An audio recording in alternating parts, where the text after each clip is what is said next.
Estamos ao vivo. Estamos. Boa noite, Boa noite, pessoal. que é o Helder, eu sou a Mary Ellen, do resenhando.com. E hoje nós temos um entrevistado especial, que é um ator, chamado Lucas Lentini. O Lucas Lentini, ele é ator de Sim. teatro, de cinema, de televisão. Série de TV, novela também. E a gente conheceu o Lucas num espetáculo que ele estava fazendo. E desde então a gente se apaixonou pelo trabalho dele, por ele. E daqui a pouco já vai aparecer aqui de baixo. Pronto. Boa noite, Lucas. Boa noite, Lucas. Oiê. Tudo bem? Boa noite, Mary, boa noite, Eder. Feliz de estar aqui com vocês. Tudo bem com você? Tô ótimo. Estamos aqui, né, nos derradeiros dias do ano, pré-natal e tudo Sim. mais. A gente ficou muito feliz que você aceitou participar de uma das últimas lives do ano, né? Ficamos honrados também, porque a gente te acompanha desde que te viu em Kiwi, eu esqueci o nome daquele. Teatro Eva Ré, Do Teatro Eva Ré. dentro lá da Conjunto, como é que é? Sempre Do Conjunto Nacional. Conjunto Nacional, é.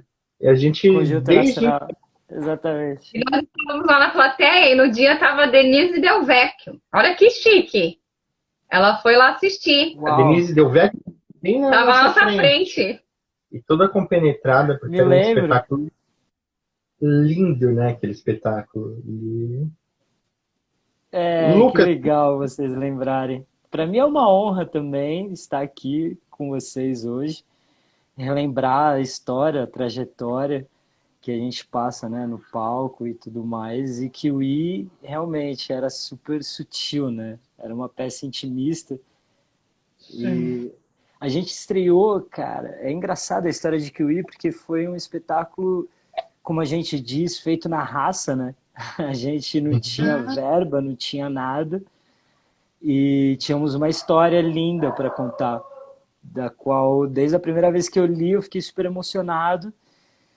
E na época, a Lu Mas, a nossa diretora, dizia pra gente, olha, eu quero de vocês algo potente. E a gente não sabia onde podíamos chegar. E a gente estreou no Teatro Augusta, que era um teatrinho pequenininho. Pequenininho, a gente estreou no porão do Teatro Augusta, na verdade. Cabia 20 e poucas pessoas, assim. Coisa que hoje não daria certo, nem poderíamos, né, estar lá. Mas a peça aconteceu de uma maneira tão linda, teve uma trajetória tão boa. Quando chegamos no Eva Herz, a gente já tinha entendido o que era aquilo que a Lu pedia pra gente sobre potência, né? Falar sobre crianças em situação extrema, né? Vivendo na rua e tudo mais, e aquilo cada dia tocava a gente de uma maneira tão diferente. Que lindo que vocês viram esse espetáculo. Era uma peça tão forte, né? E vocês entregavam, era uma coisa de alma mesmo. Né? Provocava, mas para reflexão, né? Não é? Porque é uma realidade cruel. E não tinha nada, não era assim também passado do pano. Era abram seus olhos. Né?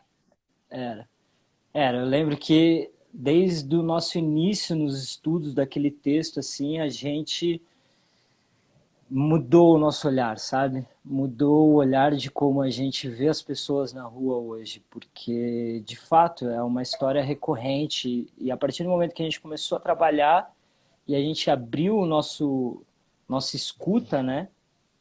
Por mais que sejamos pessoas socialmente, né?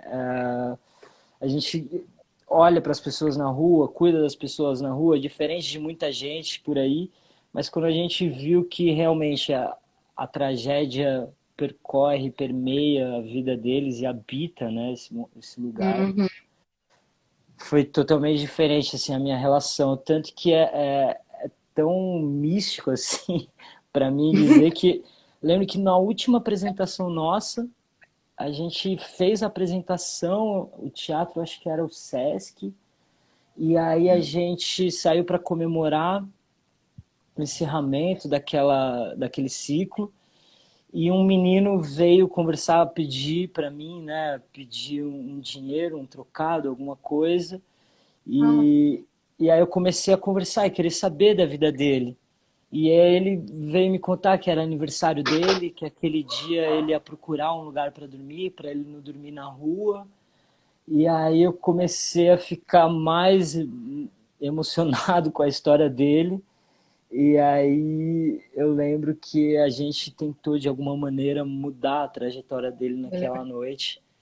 Dei não só um dinheiro para ele, mas enfim, conversamos, né? Coisa que dificilmente as pessoas fazem. Também, sim. E aí ele Ainda pegou aquele São dinheiro Paulo. e falou, eu vou sair correndo. Ainda mais em São Paulo, de fato. Caramba. E para a gente começar mesmo, Lucas, como é ser artista em tempos de pandemia? Como é que fica teu coração? Como é que fica teu trabalho? Nossa, Helder. São, eu acredito que muitas camadas, né? Como o ser artista, ele é pulsante nesse momento, né? Ele é conflitante também com tudo que a gente vê, principalmente no nosso país, que sempre foi difícil para o artista, mas é difícil para todo mundo em questão de saúde, de segurança e de educação, que é o básico, né?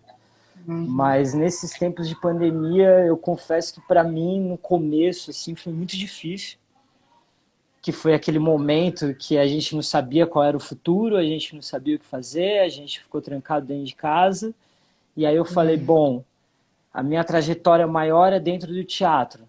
Teatro não vai ter, não sei até quando quando eu vou pensar em fazer teatro de novo. E aí eu comecei a ver que a gente ia entrar em lockdown, não só, né, por vontade própria, e aí eu fiquei mal. Eu falei, bom, acho que preciso tomar outros rumos, assim. Aquela velha história que todo mundo sempre pergunta pra você, você é ator, mas o que você faz de verdade? Aí você fala, não, eu sou ator. Você sabe que, né, pra manter não é fácil, né, também. Não é. Mas eu acho que esse lado meu do estudar, né, a interpretação, do estudar a personalidade, do estudar, de ler bastante, eu acho que me transformou nesses tempos de pandemia em eu também me acalmar, entender qual era a minha ansiedade, qual era o tempo das coisas.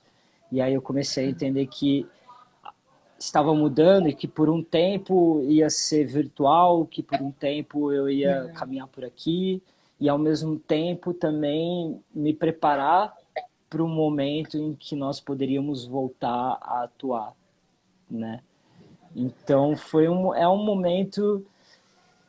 momento delicado, não foi fácil para mim, por exemplo. Vejo que muitos amigos também passaram não só por questões financeiras, por questões, né, difíceis, mas psicológicas também. Então, foi um momento de parar, refletir, estudar, se beber de muitas fontes diferentes para também começar a criar. E isso tem me feito bem, assim. Depois de um tempo, você começa a ver que, ok, então tem eu e a minha namorada que também é atriz, então eu vou começar a criar com ela. Então a gente vai pensar num projeto assim, vamos fazer uma cena, então vamos fazer online, então o audiovisual está acontecendo mais, então vamos caminhar por aqui, sabe? Então o artista ele tem que se recriar, né? Ele tem que transformar, tem que passar por essa metamorfose de alguma maneira. Então é bom, eu acho que é um aprendizado. E, assim, nesse período você acabou do isolamento para uma peça online, uma peça muito famosa, muito forte. Como é que foi? Ninguém mais, ninguém menos. E Nelson Rodrigues, né? O Beijo no Asfalto. Como que foi esse pulo do isolamento para uma peça online e tão potente, tão forte quanto o Beijo no Asfalto? Foi entender que tem esperança. Já é uma Sentir boa. que foi sentir que tá vivo, sabe? Sentir que ainda ainda estamos aqui, sentir que não vamos parar, apesar de todas as dificuldades. Eu fiz o Beijo no Asfalto com pessoas incríveis do teatro, que são de teatro, enfim, são parceiros, colegas de trabalho, mas também são mestres para mim. Eu considero sempre assim meus colegas. E quando a gente se preparou para fazer a peça, a gente se preparou online. E foi a primeira vez que eu tinha feito um trabalho online, porque eu fiquei muito receoso. Eu falei, cara, será que é a mesma coisa? Será que vai acontecer? Em casa eu não tive coragem de fazer. Eu falei, eu não tenho esse desejo, então eu vou esperar. Eu assisti muitos amigos, achei coisas ótimas, coisas difíceis, porque não tenho contato do público. Mas daí a gente se preparou online, foi daquele jeito, mas a gente já conhecia muito bem a peça, já sabe o universo do Nelson. E a hora que a gente pisou no palco foi muito bom, assim. Para mim foi emocionante voltar pro palco.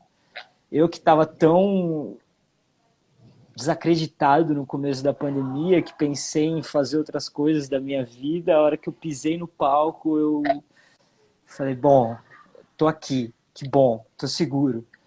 E aí, durante a apresentação, eu senti que aconteceu, que foi de verdade, mesmo sem ter a resposta da plateia ali, a gente estava com aquele frescor, né, que deixa a gente em estado o estado necessário, né, para se atuar, que é o estado vivo, que é estar atento, ouvindo, jogando, brincando, apaixonado.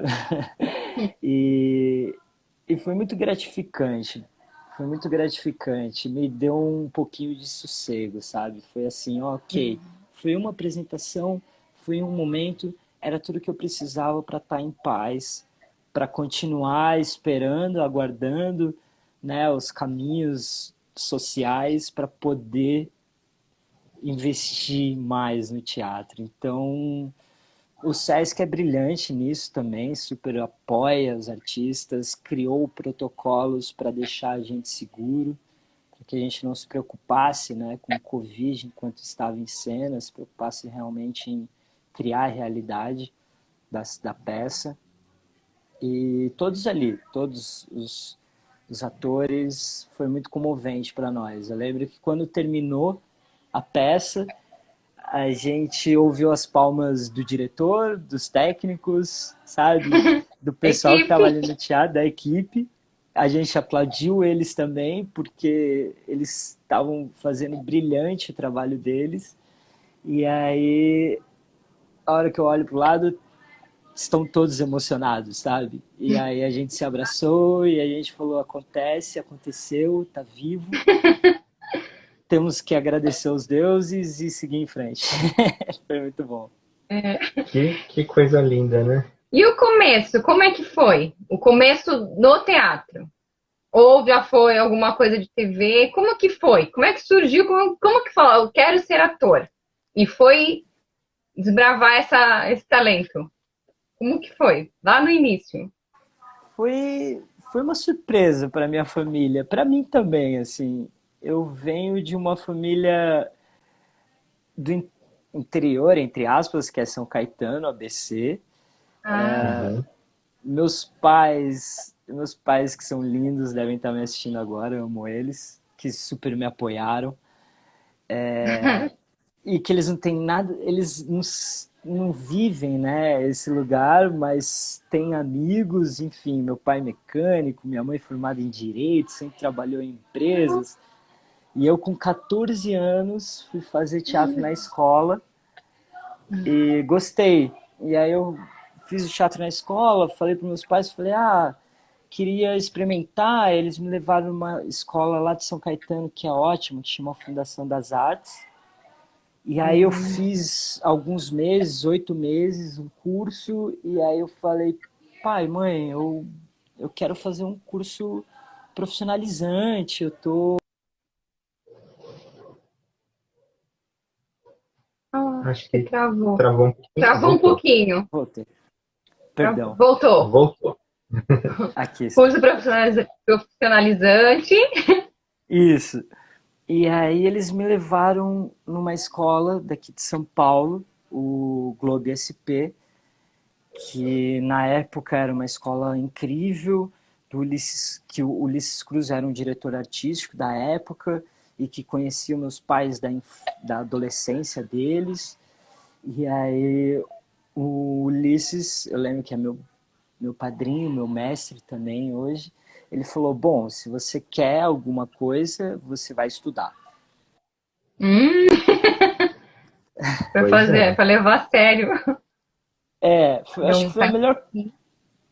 Sim, foi a melhor coisa, Sim, sabe, melhor na minha vida. conselho, né? Que daí lá eu entrei no Globo, fiquei 5 anos estudando, quase quando eu estava quase me formando, eu comecei a fazer publicidade, entrei numa agência como ator, e aí as coisas começaram a acontecer também no audiovisual, e quando eu me formei, eu já sabia que era isso. Eu sabia que não tinha outra coisa a fazer. Minha mãe até falou, vai fazer um cursinho, filho, vê se você quer fazer uma faculdade. Eu falei, mãe, não vai rolar, eu quero estudar e continuar Foi estudando. direto. Não ficou enrolando, né? Porque mãe também, né? A mãe, às vezes, ela quer mudar a gente, quer tentar fazer com que você siga o que ela deseja. E a tua mãe já foi direto, ela aceitou. Ou Aceitou. não. Ela queria que eu me sentisse seguro em qualquer profissão. E aí eu falei, mãe, eu não sei fazer outra coisa. Eu posso até fazer, e até fiz muitas coisas durante a minha trajetória, assim, até aqui. Mas Objetivo mesmo, né? a primeira vez que eu pisei no palco foi difícil. Eu lembro que eu sofri muito, fiquei tímido e tudo mais. Só que eu queria mais daquilo, eu queria viver no palco, viver outros personagens. E aí uma coisa foi chamando a outra, aprendi a produzir, aprendi a fazer luz, som, sabe? Aprendi todas as vertentes, que eu acho que isso é muito importante, você saber todas as funções para também jogar com todos, né? Muita gente acha que atuar é só estar ali, mas você precisa estar conectado com todo mundo. Isso é transformador. E assim fui indo. Aí fiz a primeira peça, aí depois da primeira peça produzi, aí depois veio um filme, aí depois veio uma série, aí fui indo. E agora, vamos ver, né? Mais novidades por aí, né? Lógico. Em breve. Sim, Você tô muito... pode falar. Pode falar. Internet é assim mesmo. Né? Normal. Eu atropelo ele. Normal. Porque tem um delay. Tem um delayzinho. É assim mesmo. Pois é. Não, mas a gente vai juntos.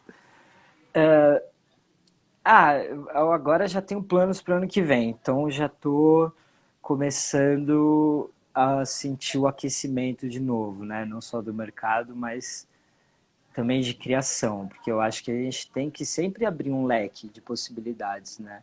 Por mais que não seja fácil produzir, não seja fácil fazer as coisas acontecerem, a gente tem que sempre estar criando. Então já tem coisas criando com amigos, já tem coisas que estão surgindo. A última série que eu fiz, que foi o Desalma, da Globoplay, já tem segunda temporada confirmada, vamos começar a trabalhar no ano. Poxa, que maravilha, hein? Mas do teatro você foi para o cinema, né? Você fez Nada a Perder, não é isso? Foi. Eu lembro que eu cheguei a fazer alguns curtas em universidade, lá no meu começo, mas eu sentia que era como se eu estivesse na escola. E fiz coisas legais ali, mas não era aquele set ainda, não me dava todo aquele medo. E aí Antes do Nada a Perder, eu acho que eu fiz o Internet, o filme, Ah, que É. foi, que foi um filme super legal, com YouTubers. Na época eu não tinha nem Instagrammer, né? Era YouTuber. E, e foi um grande set, e aí dá aquele nervoso, mas ao mesmo tempo você sabe o que fazer, então a coisa te leva para um lugar seguro. E aí eu falei, uau, quero viver esse ambiente também.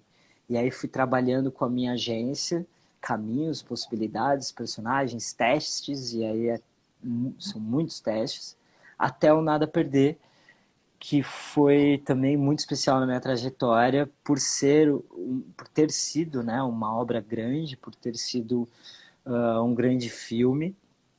E, e ali eu senti o cinema. Eu falei, tá, tem esse universo aqui que é muito bom também. Então eu comecei a explorar mais, mesmo que depois do Nada a Perder eu fiz coisas menores, né, não tão Uhum. grandes, mas foi aí que eu embarquei no cinema, Nada a Perder.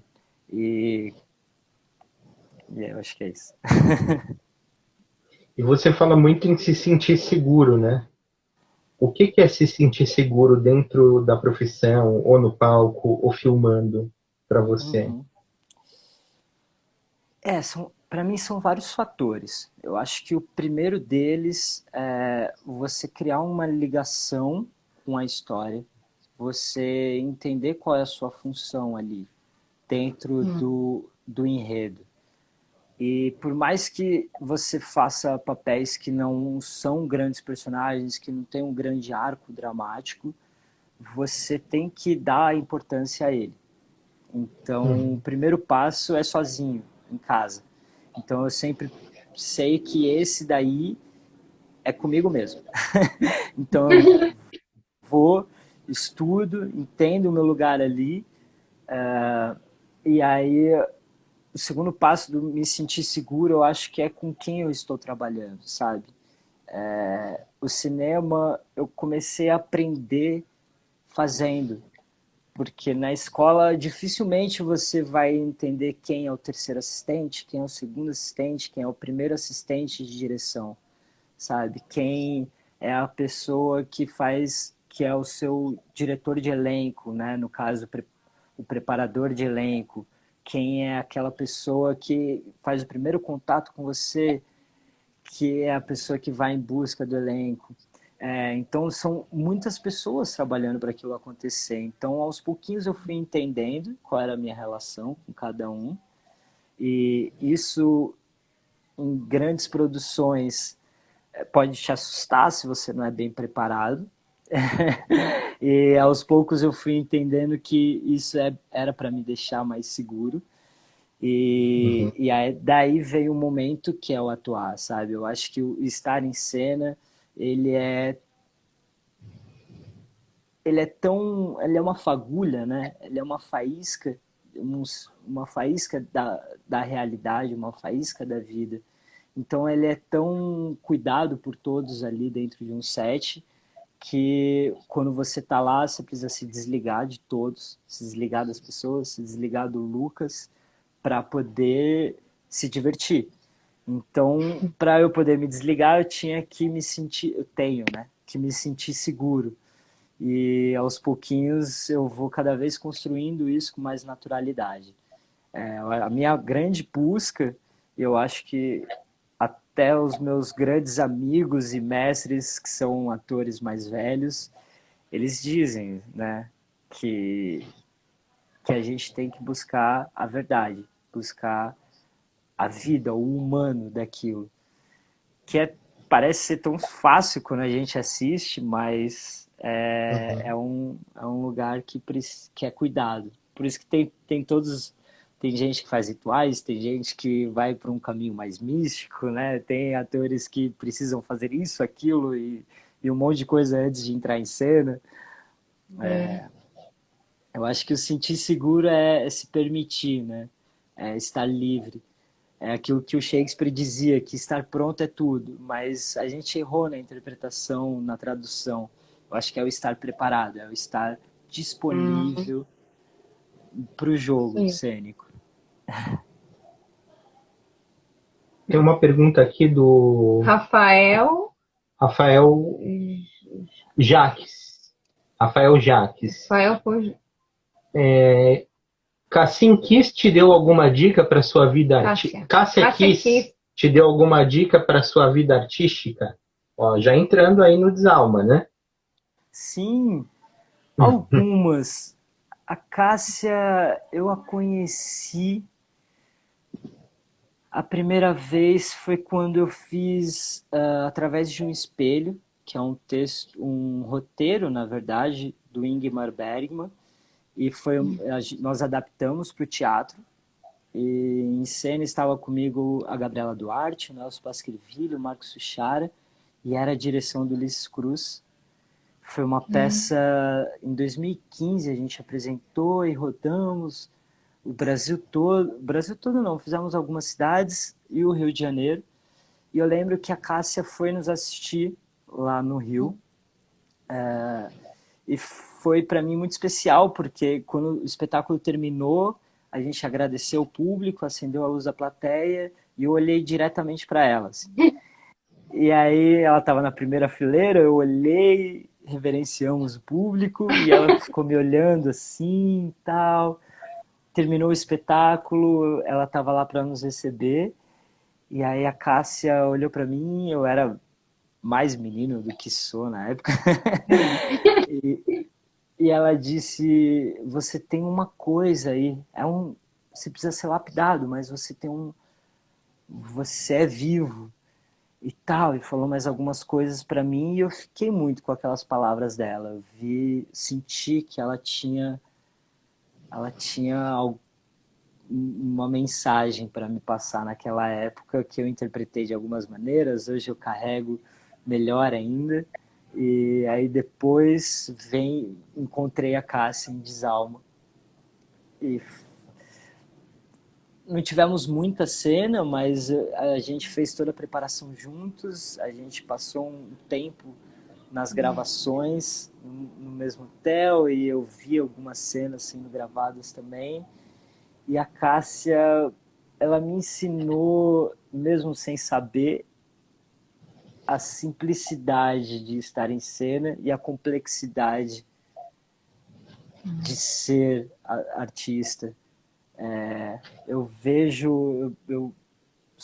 admiro muito ela, sou fã dela, não só como atriz, mas também como pessoa, porque ela é uma guerreira, pela trajetória, pela vida, né? E então ela me ensina a simplicidade de estar em cena.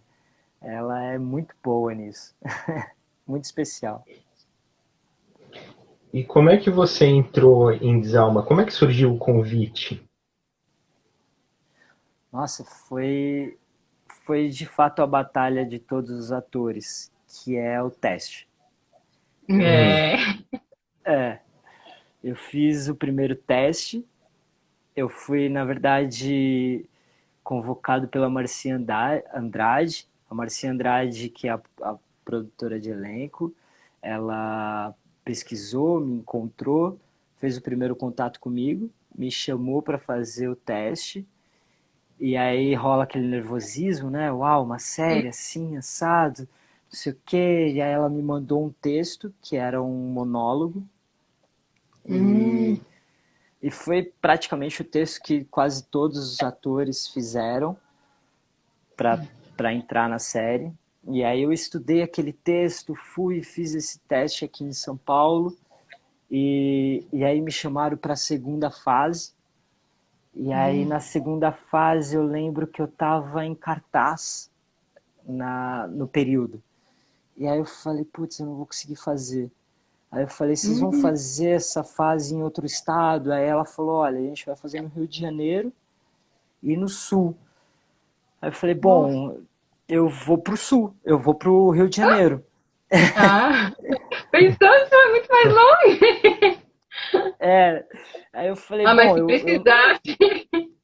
Não, eu falei, eu quero, né? Eu gostava do tema, eu gostava de tudo. Eu falei, não, eu vou fazer, eu vou até o Rio de Janeiro. E aí eu lembro que minha família super me ajudou, me apoiou, falou, você vai. Eu fui para o Rio de Janeiro, eu cheguei de manhã, já cheguei correndo, indo para o Projac, não conhecia o Projac, já tive que atravessar o Projac inteiro. Foi uma viagem praticamente, tudo, para chegar Eles andam lá. com aqueles carrinhos, né? Não é um carrinho meio de golfe ali, que o pessoal anda dentro? Você tava Total, naquilo tem ou um você foi carro. correndo? Não, na época, eu não sabia nem o que eu estava fazendo ali. Eu peguei um ônibus dentro do Projac. Nossa. Ah, tem um Foi- ônibus também. Tem, tem um ônibus do Projac. E aí eu entrei no ônibus, fui pro espaço que é o TV Lier.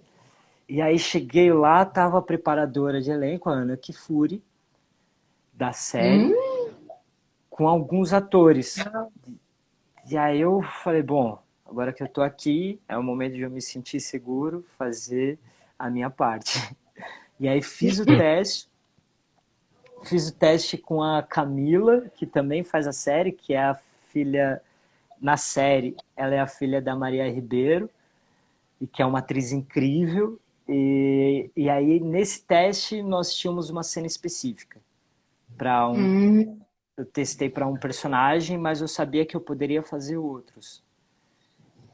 E, e aí esse teste já foi até mais emocionante, porque a gente trabalhou o texto com a Ana Kifuri trouxe to- toda uma estrutura para a gente, um caminho para como nós devíamos estar ali presente. A Ana Kifuri é incrível. E aí eu fiz esse teste, dois dos diretores da série assistiram, o Pablo e o João, e aí eles comentaram com a gente e foi isso. Aí eu voltei para São Paulo, voltei para casa, deixei O teste foi acontecer. com a Maria Ribeiro, é isso? O meu Você fez... teste foi com a Camila que é Ah, a filha da Maria Ribeiro na série. sim. E foi muito legal, porque a gente fez teste para outros personagens, e no fim das contas a gente foi escalado para personagens diferentes, porque daí o tempo passou, daí a produtora de elenco me ligou, falou, olha, não rolou, vai ficar para uma próxima. Eu falei, tudo bem, Ah, não era para ser. Aí passou mais alguns dias, ela me ligou, ela falou, olha, os diretores gostaram de você, tem um outro personagem para você, você topa? Aí eu falei, bom, topo. Na época eu estava fazendo algumas peças de teatro, eu falei para as peças, olha, eu vou ali fazer essa série, vou experimentar isso daqui. Eles falaram, não, tudo bem, a gente te dá né, a gente vai te substituir. Isso acontece muito no teatro. E aí foi assim, foi teste, batalha, perseverança, persistir, o e caminho chegou que lá. todo mundo percorre. Sim.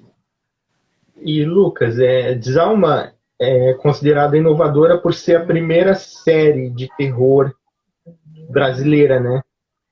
Como é que é fazer uma série de terror, que é um gênero que o brasileiro Não tá não habituado, está na verdade, né? habituado, Nem, sendo né? uma série brasileira, né? A gente está habituado a ver suspense Novela, e novela, fora, né? né? Drama só, não é? Mas seriado de suspense é um americano. Agora a gente tem um Tá chamado brasileiro aqui, nosso, né? né? Como é Exato. que é para você isso? Você é fã também do gênero? Eu sou. Eu sempre gostei de assistir. Assim, o terror eu gostava mais de adolescente de Ah, assistir. geralmente é assim, né? É que na época a gente ainda tinha locadora, então ia correndo pra alugar lá o VHS. Tu pegou isso? Também Peguei, mais novinho, né? Que a gente é bem mais Você velho, tem quantos né? anos? tenho 28. Eu peguei assim, o fim do VHS, começo do DVD. Eu ia É, alugar o né? DVD. Mais 10 aí em cima. Então a gente pegava na VHS, aí minha tia ainda tinha locadora, aí corria, aí saía pra trocar. Uma loucura. E filme de terror não adianta, adolescente, né? É. É uma coisa Não, que vai. né? Nossa, eu adorava principalmente esse lado do psicológico, assim, eu assisti alguns Sim. terrores e aí tinha esses que vai mais pro lado psicológico, para um drama também, né, e tudo mais. E, e quando eu fiz o Bergman eu já considerava um pé ali, assim, sabe? Porque eu lembro que eu assisti pela primeira vez o filme do Através de um Espelho, que se chama Através de um Espelho Sombrio, um filme de 80 e poucos, assim, e eu fiquei com medo. Eu falei, nossa, 80 e poucos, não, 60 e poucos. Eu falei, nossa, forte. E aí ali eu já falei, mexe, mexe fazer esse tipo de coisa. Aí na série, eu lembro que depois que eu já estava escalado e tudo mais, eu recebi os roteiros e eu comecei a ler os roteiros e eu leio principalmente à noite, porque eu tenho mais Nossa, tranquilidade. ó a coragem! Pois é. Não, eu comecei a ler à noite e aí eu já ficava meio tenso e eu falei, não, isso aqui tem esse lugar, é de verdade. A autora acertou, que a Ana Paula Maia é incrível. E aí eu lembro que eu li assim em 2 noites os 10 capítulos, 2 ou 3 Nossa, devorou. noites. Eu devorei. E eu lembro que eu parava, saía para dar uma respirada, que eu falava, tá, na nossa cabeça a gente sempre constrói um É. universo, né, enorme. E quando a gente foi para as gravações, eu lembro que assim, o elenco todo, a gente começou gravando em Porto Alegre, na Serra Gaúcha. Ah, E já tinha todo aquele ambiente, tinha mato, o sabe? clima é. Tinha um clima. E a gente foi um elenco muito bem escalado, porque todos ali são especiais. A gente criou uma relação muito boa. Então a gente se provocava de alguma maneira dentro desse universo no hotel. E tem as crianças, né? E aquelas crianças são incríveis, são excelentes atores e ao mesmo tempo dava medo na vida. É porque criancinha tem a doçura, mas também quando vira. Exato. Mas a gente sabia que a gente estava ali também seguros, porque criamos uma relação muito boa. Então, tinha toda a parte que arrepiava, sim, a gente se arrepiava fazendo a obra, mas a gente sabia que o propósito ali, claro, é técnico. A gente tem onde se segurar, a gente tem onde se apoiar e a gente tem a missão, né, de criar a realidade com a teoria. Então, teve uma cena que foi a cena que a gente começa uma brincadeira, então a gente diz sobre a parte. Para quem ainda não assistiu a série, eu não vou dar muitos spoilers. Ah, porque hoje em dia é tudo spoiler, né? Então vai ficar difícil É, você comentar alguma coisa, nossa. é, exato, mas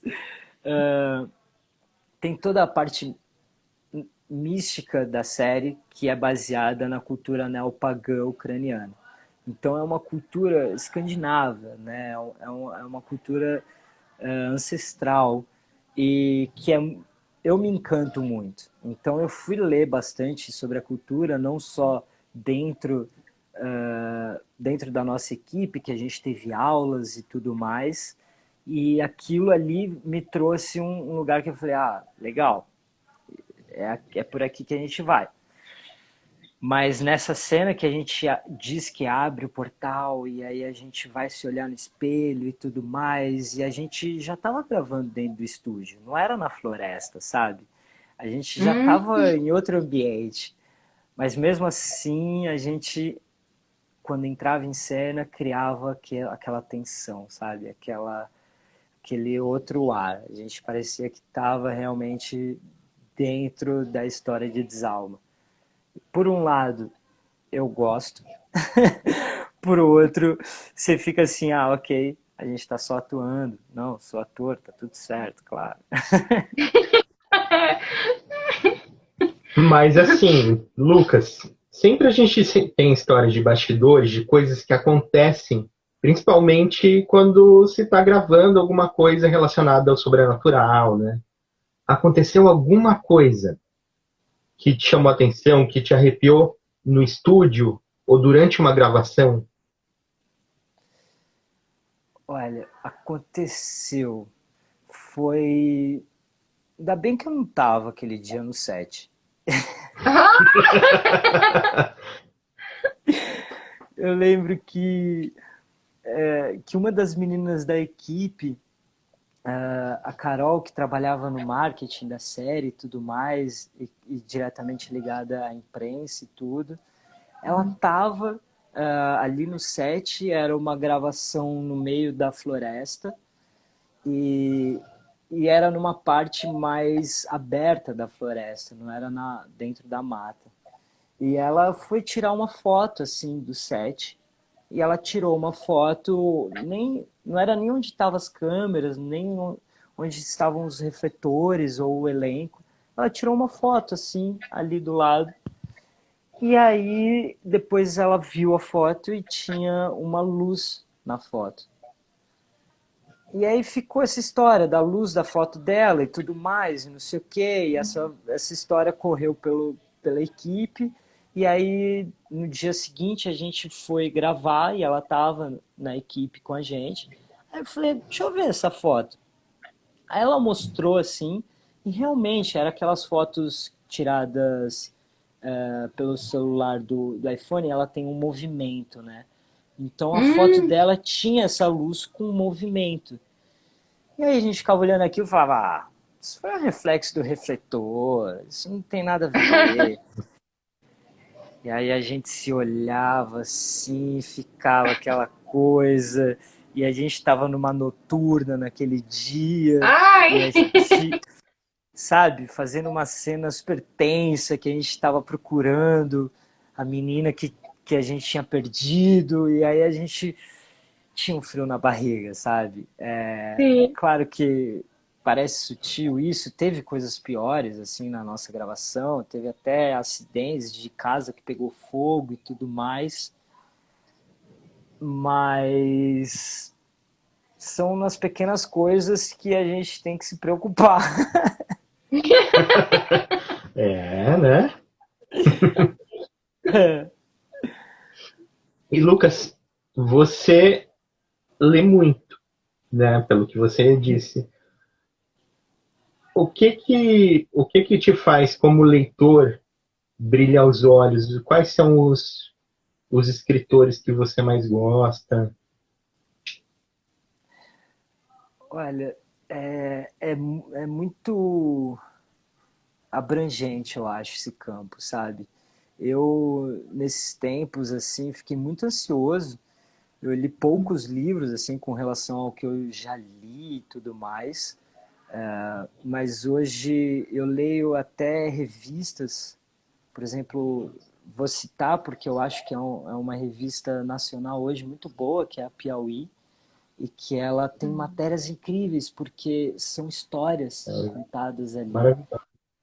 E eu acho que é fácil reconhecer uma boa história, sabe? E às vezes a boa história nem sempre é um romance, a boa história pode estar até numa poesia, a boa história pode estar numa matéria, pode estar numa coluna de uma revista e tudo mais. Tem grandes espetáculos hoje na Broadway que são tirados de reportagens Sim. e e eu acho que a leitura ela é trabalhada a partir do momento que você vai refinando ela, claro.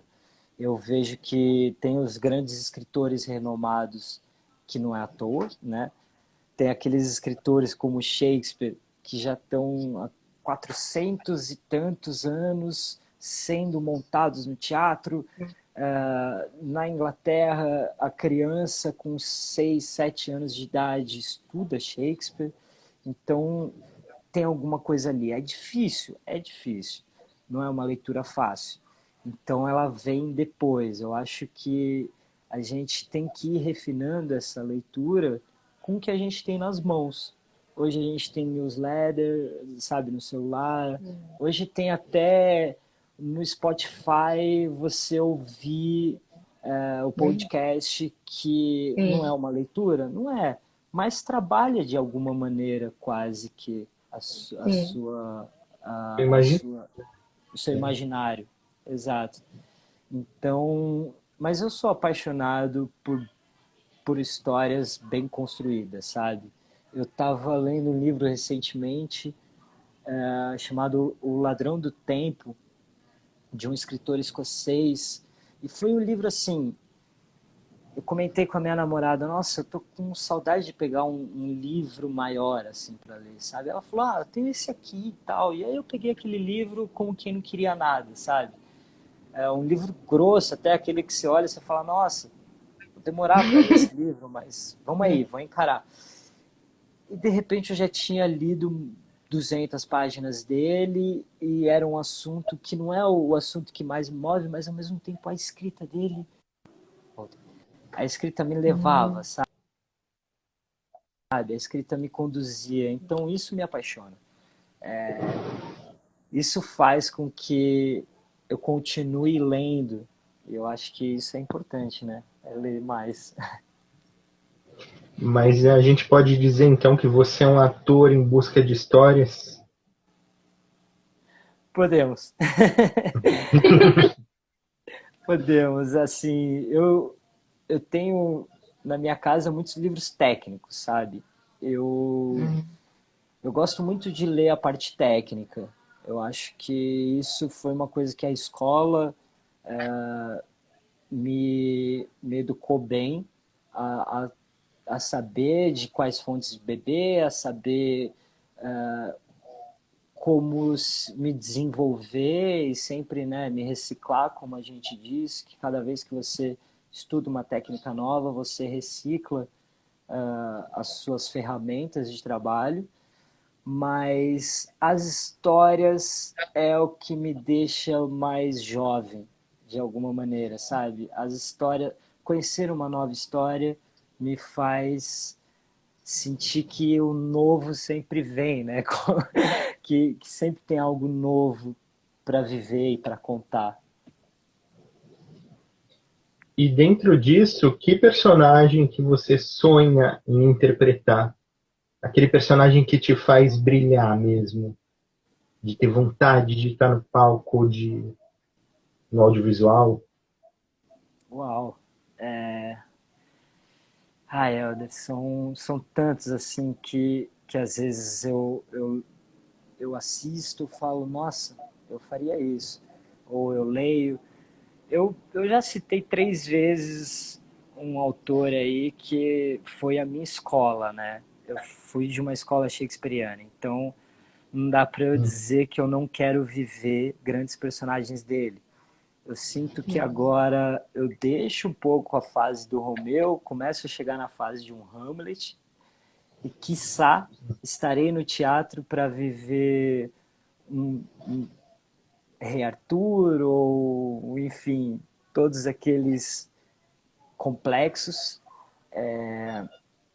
Cláudio, né? Mas o Cláudio, exato, que é outro incrível.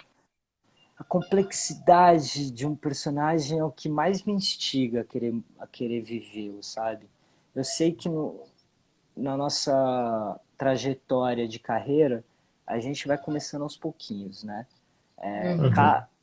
Rara as exceções que ou tem uma grande oportunidade logo de cara, ou são pessoas muito elas têm o seu dom ali muito na cara, né? E que já partem para grandes desafios. Mas todos esses personagens que me provocam algum certo desafio, ou que eu vejo um ator fazendo, ou que eu vejo uma história complexa, eu falo, eu quero experimentar isso, eu quero sentir isso. Então, eu estava conversando com um amigo também que faz a série, o Giovanni Lorenzi, esses dias, E aí a gente brincava, né, dizendo que na época que a gente estudava, a gente queria ser o ator que ia mudar a história, que ia não sei o quê, que ia não sei o que lá. E aí com o tempo você vai vendo que o trabalho é muito mais importante do que o sonho. E, e aí a gente conversando, a gente, poxa, queria tanto fazer aquele personagem que vai cortar o meu cabelo, que vai fazer eu emagrecer, sabe? Que vai fazer eu engordar, que vai fazer eu aprender a dirigir um carro de Fórmula 1, algumas coisas assim. E aí eu comecei a ver que isso acontece, isso vai acontecer, ainda mais, né, o cinema tem crescido aqui no Brasil, então ele está provocando mais isso aos atores, mas o que é mais importante é trabalhar a parte psicológica, porque a gente vive muitos dramas, né? Você vê, a novela é um drama, você vai ver a maior parte do que a gente assiste são dramas. Então a parte psicológica, a complexidade aí me encanta. Isso eu quero viver. O Brasil de hoje é um drama, né? Se você Oh. for parar para pensar. Muito. Você está otimista com o ano que vem? Assim, como diria Nelson Rodrigues. Adorei. Isso mesmo. Assim, eu... Você usou a palavra certa para o que eu sinto. Eu não sou uma pessoa de muitas esperanças com relação à realidade. Eu sou um pouco otimista porque eu quero ver a mudança. Eu me posiciono para isso. Mas a gente sabe que tem algumas coisas que vão demorar para mudar. Uhum. Tem um outro tempo. Gostaríamos que fosse rápido, pois todos precisam, né? Tem muita gente sofrendo, muita gente morrendo. A gente não vê uma situação legal nas ruas, a gente não vê que todo mundo está mudando e se transformando de uma maneira positiva com a pandemia. Então, a minha sensação é que o tempo vai ser outro, as coisas vão mudar, mas para quem enxergar, não vai ser a olhos nus assim. Eu acho que deve surgir aí um caminho, né? Um caminho de vacina, um caminho de oportunidade para a gente ter a saúde tratada e, né? Mas eu acho que a situação política e tudo mais não vai ajudar muito. Eu falo para ele, regredimos, né? Parece que estava avançando e de repente você começa a ver cada tipo de discurso. Então estamos o quê? Regredindo, né? Estamos regredindo. A gente, a gente tem um foco, né? Eu acho que hoje o foco primeiro é a saúde. E você vê que quando a gente lê as notícias, tem outras coisas no foco Isso, das notícias. sim. Principalmente quando a gente vê as entrevistas. Você vê que as pessoas não estão, né, principalmente o presidente, os ministros, sabe? Você vê que eles querem cada um se proteger, cada um falar daquilo que importa para Lhe eles, convém. Isso. ou lhe convém, ou os governadores também, sabe? Criando cada um o seu jogo. Quase que o Corinthians e Palmeiras, o São Paulo, o Isso. Flamengo. Você fala, eu esperava ter um líder, eu esperava ter, sabe? Se eu for com a minha esperança, eu tô ferrado. Tô ferrado porque eu vou ter que entrar em guerra. E não é momento de entrar em guerra. Né? Eu me magoo quando eu converso com os meus mais próximos e eu vejo que as divergências são mais importantes do que o bom senso. Sabe? Eu acho que a discussão ela é fundamental no intelectual. A discussão emocional e sentimental não leva a nada. Porque sou eu querendo dizer o que é certo, você querendo dizer o que é errado, e a gente só vai discutir com o nosso sentimento e a gente não vai chegar num bom senso construtivo. Então eu vou aos pouquinhos, assim, e vamos ver, né? Porque você já vê a saúde do jeito que está. E você pensa, cadê a cultura? Que ela já foi sempre assim esquecidinha, né? E aí é muito mais preocupante. Porque fazer qualquer coisa em relação à cultura tem que ser bem corajoso. Ainda mais nessa É, época agora. temos propósito, né? Eu acho que é isso que nos move, é o nosso propósito, porque a gente sabe. Eu já fiz espetáculo uma vez, eu fazia uma peça infantil, e eu tenho honra, e eu sou feliz em ter trabalhado com teatro infantil. Tem muita É. gente que fala, nossa, teatro infantil não é teatro. Você fala, não, teatro infantil é Eu acho importante. incrível, porque olha, é outra também outro universo, porque eles interagem no meio da peça. E aí eu Claro. sempre fico, quando a gente vai assistir, vamos fazer alguma crítica de teatro infantil, você fica esperando lá como é que vai ser a reação, porque às vezes eu olho e falo, nossa, eu não ia conseguir cascar o bico lá em cima do palco, porque eles respondem, né? Às vezes é uma interação tão simples. E como dá Sim. sequência, então, é difícil É, também. foi a É minha muito maior difícil. escola. Eu comecei Ai. atuando com teatro infantil e foi uma escola, porque é isso, eles respondem, você tem que estar sempre com energia, você tem que entender. É claro que é completamente diferente você atuar para a Sim. câmera, é claro que é Uhum. completamente diferente o teatro adulto, sabe? São linguagens diferentes, interpretações diferentes, mas se você souber olhar para aquilo e fazer com a verdade, você vai entender Uhum. que aquilo faz parte da educação, que você pode sim transformar a vida de uma criança. Então, olha que mágico. Eles se E envolvem muito ali, né? Eles se entregam. muito. É especial. É especial. E eu lembro que eu já fiz assim, no Dia dos Pais, teatro para um pai com uma filha. Só tinha os dois no teatro. Olha. E a gente estava apresentando no MUBI, no museu, ali na Uhum. Avenida Europa.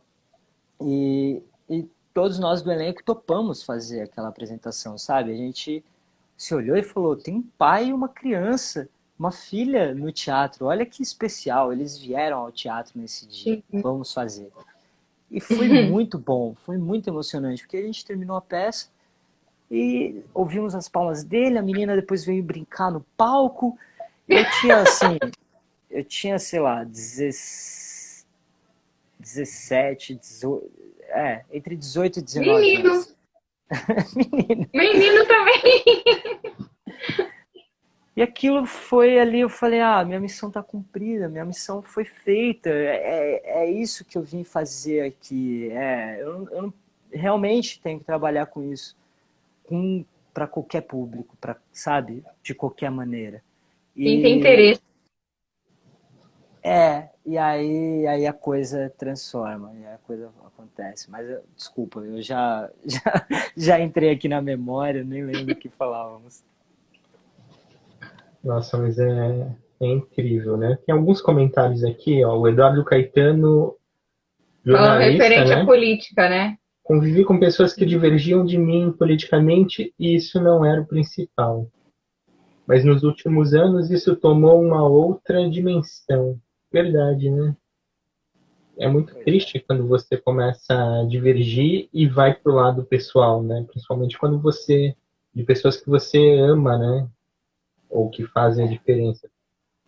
pois é. Porque assim, deve ser, até para você como artista, deve ser diferente, deve receber algum hate, o artista sempre tem aquela piada Só basta se Da posicionar, Lei né? Rouanet, que tá Ah, é. mamando nas tetas do governo. Então, O resumo todo, fala, fala, fala, e vem. Aí é pra fechar com essa, né? Da Lei Rouanet. Uhum. Pois é. mas quando vem de uma pessoa próxima falando besteiras, deve ser complicado, né? É, é complicado. É complicado porque você vê que faz parte da ignorância. E a Uhum. ignorância nem sempre é porque a pessoa, entre aspas, que eu odeio dizer, é burra, é isso ou é aquilo. Não, a ignorância é o fato de não ter o conhecimento. né? De não Sim. saber como funciona. E aí você não pode falar para a pessoa que foi ignorância dela ter dito aquilo, porque senão você vai entrar numa briga de novo. A pessoa vai falar, eu sou ignorante, não sei o quê. Aí você tem que tentar, de alguma maneira, mostrar para a pessoa que não é bem assim, sabe? Que o trabalho não é esse, que o posicionamento não é esse. Eu, graças a Deus, com os meus familiares, eu tenho uma boa, assim, uma boa relação e uma boa troca. Mas já tive pessoas da minha família também que eu sei que elas têm opiniões completamente contrárias, porque elas vivem em um outro universo, e que quando elas olhavam para mim naquelas festas de família e tudo mais, elas tinham vontade de querer conversar, mas ao mesmo tempo, a hora que dizia de uma maneira que não era bem aquilo, e não sei o quê.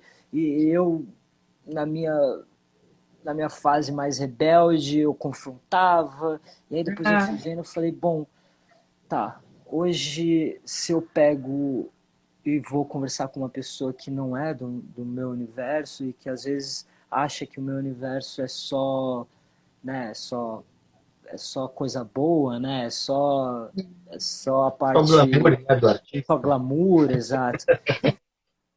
Você fala, gente, não é bem assim. E aí você tem que ter um trabalho de construção. Eu acho que esse é o nosso maior papel como indivíduo, sabe? Não só como artista, porque como indivíduo a gente tem que se dar o respeito e a gente tem que olhar para uma pessoa que ela tem sei lá quantos anos, sabe? Não tem, né? Não é uma criança, não é um adolescente, sabe? Qualquer idade. E a gente tem que falar assim, vamos conversar então. Não importa o tempo que a gente vai passar.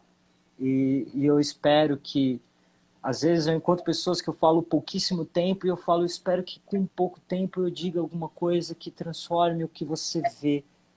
Porque o que eu estou dizendo não é uma verdade, não é pleno, mas é a maneira como eu enxergo também.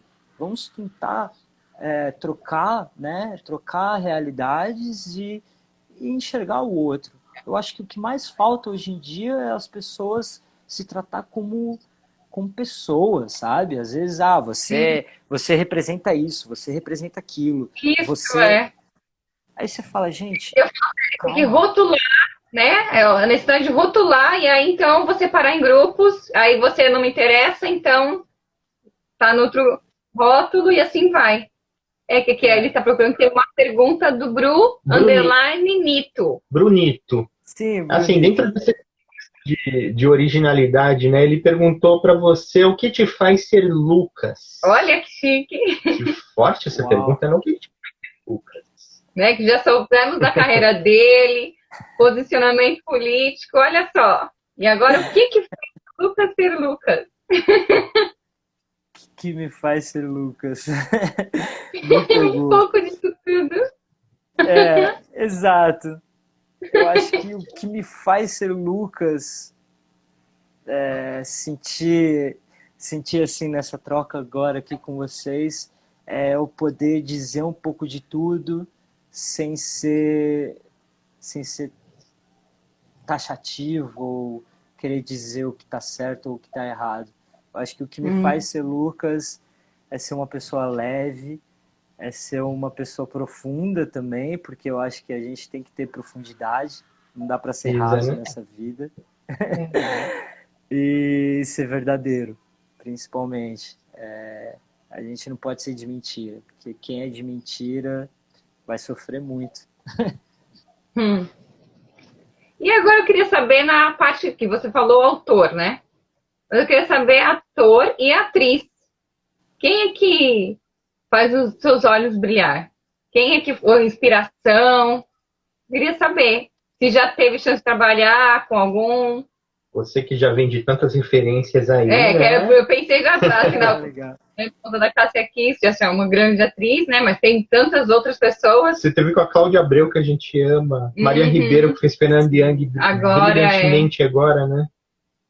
Foi mesmo, foi mesmo. Não, elas são especiais. Elas são três mulheres superpotentes ali. E eu confesso que eu acompanhava, por exemplo, a Maria Ribeiro na internet e tudo mais, que ela é uma mulher que super se Super posiciona, que faz engajada. super engajada, e escreve muito bem. E ter me relacionado com ela, né, profissionalmente, foi inspirador também, porque ela é verdadeira, ela é quem ela é, sabe? Ela faz tudo aquilo de verdade. Eu acho que isso a torna muito especial. A Cláudia Abreu também, sabe? Ela tem uma energia, ela tem uma luz, que é essa luz que a gente enxerga quando ela tá atuando. É todas essas personagens que ela vive. E não é à toa, né? Não é à toa que essas mulheres são quem elas são. Eu hoje me inspiro muito. Eu procuro duas linhas assim, né? Eu tenho ídolos, eu tenho Uhum, inspirações. Eu tenho ídolos sim. que eu sei que são distantes da minha realidade, que são de Hollywood, que são de Londres. Tem atores que eu conheci na época que eu estava iniciando a minha Ah, carreira, né? Iniciando meus estudos, como Kenneth Branagh, que é um ator e diretor incrível, que poucas pessoas conhecem, mas que quando olham falam, eu já vi ele ali, já vi ele aqui, e é um cara incrível, assim. Eu sempre vou beber daquela fonte que eu sei que é uma fonte que é muito específica. Mas eu tenho aqueles que são aqueles que eu me inspiro e que são próximos. Eu tive o prazer de conhecer e de me tornar amigo do Léo Pacheco, e que o Léo é incrível, sabe? Ele é uma pessoa, o Nelson Baskerville também, que são aqueles atores, o Joca Andreasa, que são os uhum. atores que têm seus cinquentões e que eu olho e falo, Uau! cara, quando eu tiver meus cinquentões eu quero ser que nem ele, sabe? Porque eles têm várias vertentes, eles estão no teatro, eles estão na televisão, eles estão no cinema. O Léo, por exemplo, é visagista, o Léo faz tantas coisas que eu falo que completo que ele é. É por aí Hum. que eu quero me construir. E eu vejo também essas referências nas mulheres. Hoje as mulheres elas estão arrasando, né? elas elas são fontes de inspiração em todos os âmbitos, humoristas, as mulheres se posicionando, a luta, a maneira como elas trazem uma força interior, para mim tem sido uma inspiração muito grande. Eu acho que às vezes a gente fica buscando, eu vou lá, eu quero ser igual é aquele menino porque ele se parece comigo. Não, às vezes eu quero ser igual aquela pessoa, não porque ela se parece fisicamente comigo, mas porque ela tem algo a mais assim, ou ela Uhum. tem uma trajetória de vida assado, sabe? Eu procuro me inspirar assim, eu acho que é assim que a gente começa a construir uma carreira sólida, assim que a gente cria personalidade. Senão a gente vai só reproduzir o que já existe. Não, a gente precisa criar uma linha, né? Sim. E Lucas, como é que você se vê em 5, em 10 anos? Como é que é o Lucas da tua cabeça? Como é que você Espero, na espera verdade, né? estar em 5, 10, 15 anos? Às vezes eu faço Ah, essa projeção e assim, as minhas ambições, é claro que a gente tem que ter ambições na vida. Uhum. Eu espero estar seguro com a minha profissão. Eu espero trilhar boas histórias, ser referência. Vocês sabem que antes eu achava que eu não tinha muito para trocar. Eu falava, não, eu não vou ser professor porque eu ainda não estou preparado para isso. Talvez um dia. Hoje eu já olho E quando eu converso assim, com pessoas incríveis que nem vocês, que são interessados, que desenvolvem críticas, que estão se relacionando com artistas, eu falo, ai, que legal, talvez eu possa dar alguma coisa que eu tenho já, dar uma técnica que seja instigar uma pessoa que não é a ser artista. Então eu vejo que daqui a uns 5 ou 10 anos eu esteja aprendendo, sendo um educador assim, de arte, mas eu também me vejo daqui a alguns anos abrindo esse lado que é ter a multifunções de você estar atuando num projeto que você também idealizou. Você estar dirigindo um projeto que você não está atuando. Você, sabe, você criar laços dentro do fazer, não só o teatro, como o audiovisual e tudo mais. Então eu espero, assim, eu me vejo daqui a 5 a 10 anos com muitos amigos e criando com eles, trabalhando com eles e vivo, né? Porque é tão difícil a gente... Assim não vai sair logo. Para 2020. Eu falei, meu Deus, espero que está vivo até lá, né? Já vai ser uma grande vitória. Saudável. Saudável, com uma boa saúde, né? Com a cabeça boa. Então, desejo de saúde agora é o que é o melhor, né?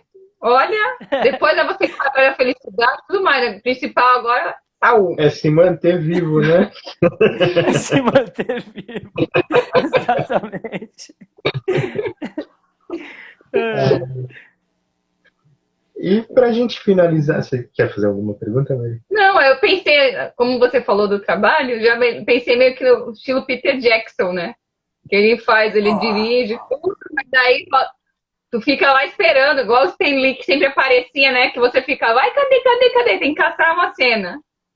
E aí encaixa esse desenho, né? Por mais que esteja por trás das câmeras ou na direção de uma peça, né? Seja o que for, também está lá, né? Nem que seja um papel menor, mas só para não perder também essa sensação, né?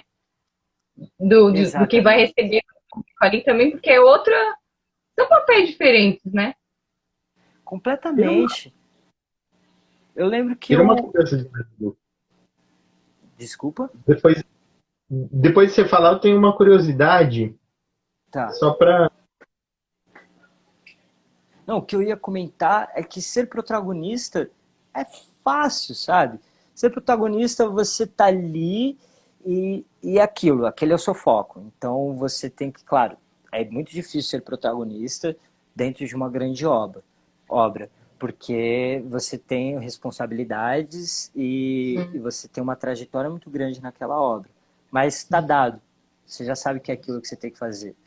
Quando você entra num projeto e você tá ali, você faz um personagem menor e tal, é muito difícil você não dar o valor necessário. Ou quando você entra numa obra que você está criando ela com alguns amigos, você não sabe onde aquilo vai dar. É difícil pra caramba, porque você tem que fazer com que ela tome uma proporção grande, com que ela tenha o valor dela, com que ela contemple bons artistas, sabe? Então você vai tendo um carinho também, claro, que o protagonista tem um carinho muito grande pela obra. Então é isso, eu acho que ser um pouco disso tudo é que é estar vivo também dentro desse universo. Né?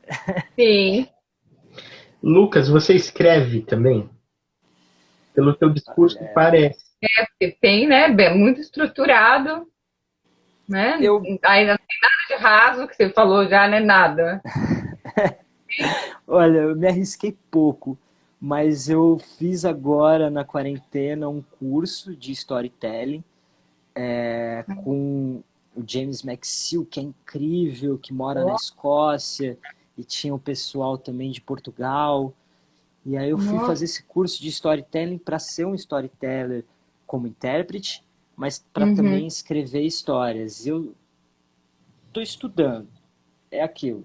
Eu acho que eu tenho muito a percorrer para poder Sim. escrever e dizer que eu realmente escrevo, porque na época minha da adolescência para cá, eu escrevia poemas, eu escrevia algumas coisas, sabe?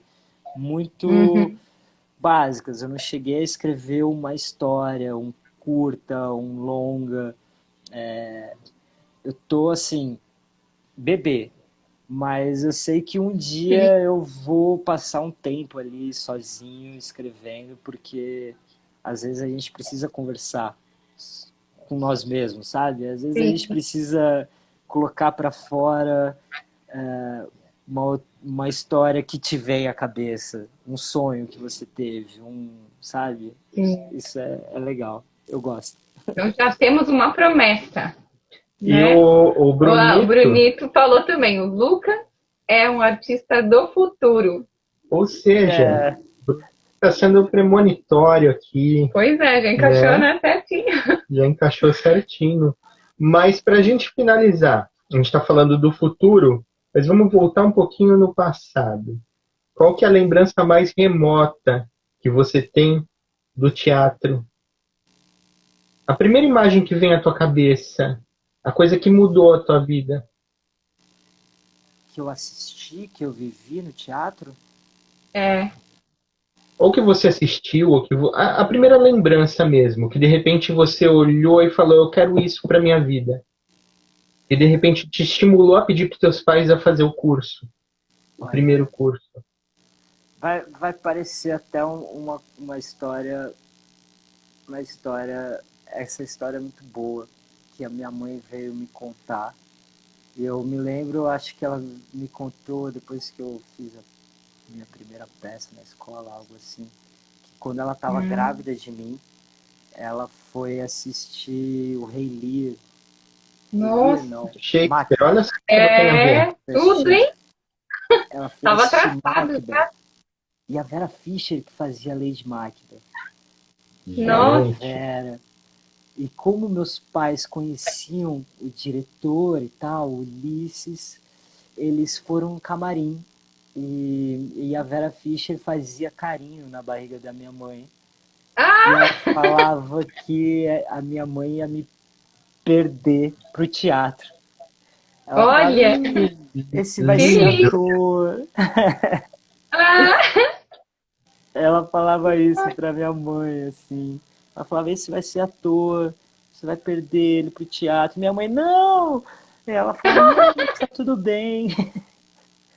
Aí você na barriga da sua mãe seduzido pela Vera Fischer ali, também, né? né? Como não? Aí não tem como, né? Eu acho que isso eu senti o teatro ali, sem nem antes ser um ser, né? Mas essa é uma história de Lindíssima. sensações, claro. Mas eu acho que eu tive muitos momentos assim de ir ao teatro e sentir que algo acontecia ali, que eu queria viver aquilo, sabe? Nossa, que lindo. E Tem aqui um comentário assinado do Thiago, que foi ele que falou: que cara lindo é esse? É, que Aqui Eduardo Caetano falou: olha só, a Vera Fischer profetizou. profetizou. Um pois é. profeta mesmo. Que Agora só ótimo, falta né, ter a completar, Vera. né? Pensou, Poxa, seria incrível. Quando você contracenar com ela, por favor, conte essa história, hein, Lucas? Com Porque vai ser bem certeza. legal. Nossa, talvez eu chore se eu contar isso pra ela, com mas certeza. Nossa, Lucas, obrigado pela Obrigada, né, pelo conversa, aluguel. Olha, ficamos um tempão. mas foi eu uma amei. honra e assim um prazer ter você aqui com a gente nessa conversa tão Sim, gostosa. cada história incrível. Você tão autêntico, tão genuíno, tão talentoso. Eu acredito que assim os artistas eles estão num patamar mais elevado que o resto de todo mundo. mais artistas como você fazem a diferença, viu? Porque assim, não basta só ser um artista, tem que ser engajado, tem que ter conteúdo, não pode ser raso. E de raso você passa longe. Você é muito profundo, cara. Parabéns. Obrigado. Parabéns. Vocês são Continue meus sendo amigos. Meus amigos Vai que pra vai. vida. Obrigado pelo carinho, pela conversa. É tão especial poder ter parceiros assim, que façam com que a gente olhe para nós também. Não no lado do ego, mas sim no lado construtivo da carreira, de tudo mais.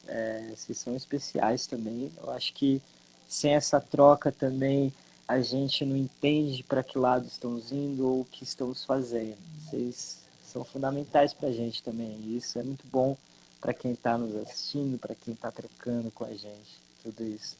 Obrigado. E para quem perdeu a conversa inteira, ela vai ficar tanto no Instagram quanto no canal do Resenhando no YouTube. É pequenininho, tá? Mas a gente tá criando conteúdo aqui. E vai ficar lá, quem quiser ver o Lucas depois de novo inteiro. A Gisela lá. Falou que Você é uma pessoa especial. Viu só? Amo ela. Amo muito. Que, o Eduardo Caetano falou Feliz Natal, realmente, né? Que é Natal.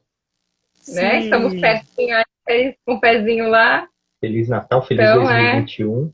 E tenha tudo melhor. Que véia, que véia. Que o nosso Natal seja repleto de muita harmonia, de muita paz, né? Que E saúde. Precisa. Saúde, principalmente, e que 2021 venha mais alegre para nós. E a gente quer te ver brilhando nos palcos logo, logo, hein? 2021, né? Por favor, que assim seja, que a gente possa conversar mais, trocar mais. Quero muito ouvir vocês a cada passo. Lucas, brigadão. Obrigada. E até a próxima live que logo, logo vem, né? Tchau, tchau. Tchau, boa noite. Valeu. Foi demais. Tchau, tchau. Tchau. Tchau.